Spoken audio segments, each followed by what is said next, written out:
Rusia ke Ukraina belum ada tanda berakhir. Dampaknya harga minyak dunia melonjak, bursa saham di beberapa negara pun berguguran. Lalu kemanakah investor pergi saat kondisi tak stabil seperti saat ini?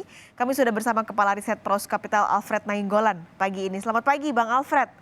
Halo, selamat pagi Paskalis. Ini menarik melihat kemarin Bang, ketika beberapa saham negara-negara lain ini turun, kemarin indeks harga saham gabungan ditutupnya menguat di zona hijau. Nah, apa yang terjadi kemarin?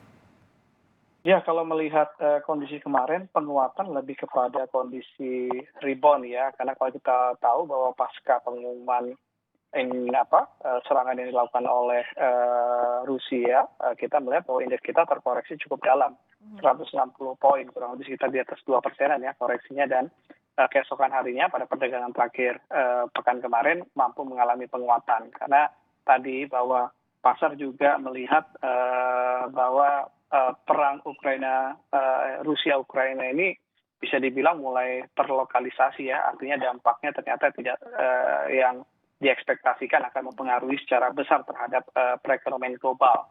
Jadi kalau kita lihat itu yang membuat kenapa pasar melihat bahwa sentimen ini sebenarnya quote and quote memang bisa dikatakan mendorong penguatan harga komoditas. Bahkan tidak hanya komoditas minyak saja.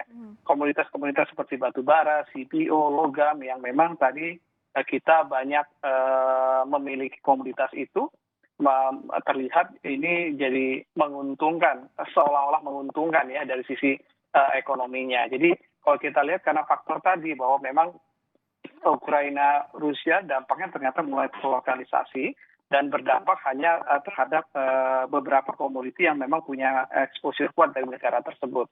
Jadi itu yang membuat kenapa tadi bahwa pasar juga tidak terlalu khawatir, mampu pulih dengan cepat, bahkan semakin lagi didorong oleh tadi asing juga masih tetap net buy yang cukup signifikan terhadap pasar saham kita. Yang kedua, pasar juga melihat rupiah kita relatif cukup stabil, bahkan rupiah mampu kembali saat ini di level 14.200. Jadi ini yang membuat kenapa tadi bahwa IHSG kita mampu kembali rebound ya setelah terkoreksi oleh sentimen perang Rusia dan Ukraina. Berarti bisa disimpulkan ini dampaknya hanya akan pendek meskipun kita nggak tahu kapan selesainya antara Rusia dan Ukraina, tapi indeks harga saham gabungan masih berpotensi akan terus menjulang, Bang Alfred.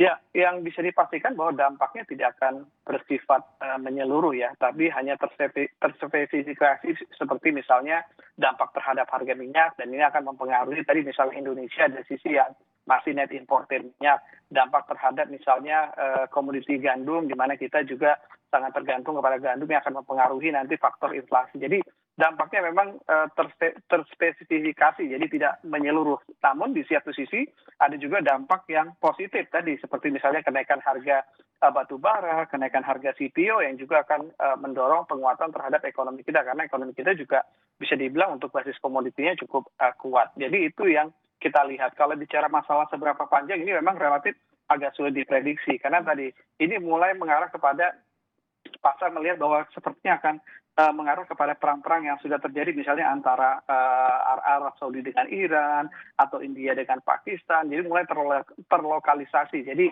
hanya terhadap spesifik terhadap tadi beberapa komoditi yang memang di mana Rusia dan Ukraina punya kontribusi yang besar. Jadi bicara masalah dampaknya lebih kepada value chain-nya ya, atau rantai pasokan saja yang terganggu sehingga mempengaruhi harga. Karena tadi rantai terganggu, dari sisi suplai akan terganggu, dan ini yang mempengaruhi harga.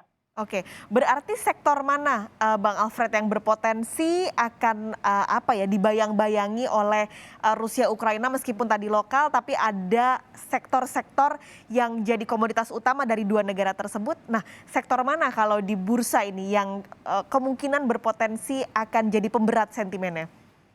Ya, yang pertama tadi kalau bicara masalah harga minyak yang betul-betul sudah terlihat bagaimana dampaknya ya, harga minyak global naik cukup signifikan. Tentu ini membuat kondisi yang kurang menguntungkan tadi bagi sektor chemical atau petrokimia kita, karena memang tadi sektor ini masih banyak menggunakan bahan baku minyak. Jadi kenaikan bahan baku harganya, cost-nya tentu ini akan mempengaruhi tadi dari sisi margin. Itu tidak hanya dari sisi margin, kemungkinan juga dari sisi pasokan bisa saja terganggu jika ini berlangsung cukup lama.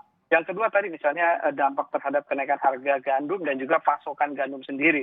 Karena kalau kita lihat kontribusi untuk dari dampak Rusia Ukraina ini, melihat mereka itu punya kontribusi yang cukup besar, hampir 30% terhadap supply global. Dan ini tentu mempengaruhi tadi untuk emiten-emiten kita yang punya bahan baku penggunaan gandum. Ya ambil contoh tadi di sektor consumer good kita ya, let's say misalnya seperti Mayora, Indofood, dan itu tentu mempengaruhi tidak hanya dari sisi tadi kenaikan bahan baku, biaya cost yang membuat margin tertekan, kemungkinan juga kalau bicara masalah supply-nya terganggu, ini kemungkinan bisa mempengaruhi dari sisi produksinya.